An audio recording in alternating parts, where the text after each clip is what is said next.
ആളെ തമ്പി സാറിന്റെ വീട്ടില് കോൺക്രീറ്റ്. എന്നാ മറ്റന്നാ വന്നാ മതി. മറ്റന്നാ ഒട്ടും പറ്റത്തില്ല. ബ്ലോക്ക് ഓഫീസിലെ രവിയണ്ണ ഇല്ലേ, അങ്ങേരെ വീടിന്റെ തറ കോൺക്രീറ്റ് ചെയ്യണോ. എന്നാ നിങ്ങൾ വരണ്ട്. അപ്പൊ ഞാൻ പിന്നെ നിന്നെ എങ്ങനെ കാണും? യോ വരാതിരിക്ക എന്തെങ്കിലും ചെയ്യണ്ട സുനിയേട്ടാ. അല്ല ഗിരിജ പോവല്ലേ? എന്താ? പണ്ടാരത്തോട്ടിലെ കുറിണിയപ്പച്ചീര വാള വയറ്റ് വങ്കാലയ്ക്ക് അമ്മച്ചിയൊക്കെ ചെന്നപ്പോഴേ ഇത് ഇന്നെങ്ങാനും പറഞ്ഞു തീരുവോ? പറയട്ട്, ബന്ധുക്കളെല്ലാം കൂടെ ഒരേ കശാപ്പിശ. അത് വേറൊന്നും അല്ല, സുനി ഇങ്ങനെ നടന്നാ മതിയാ ഒരു കുഞ്ഞിക്കാലൊക്കെ കാണണ്ടേന്ന്.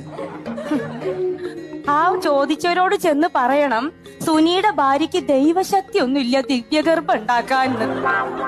അതിന് ഞാൻ എന്തോ ചെയ്യണം ഗിരിയെ?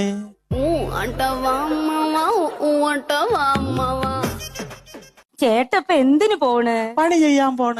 പണി ചെയ്യണോ?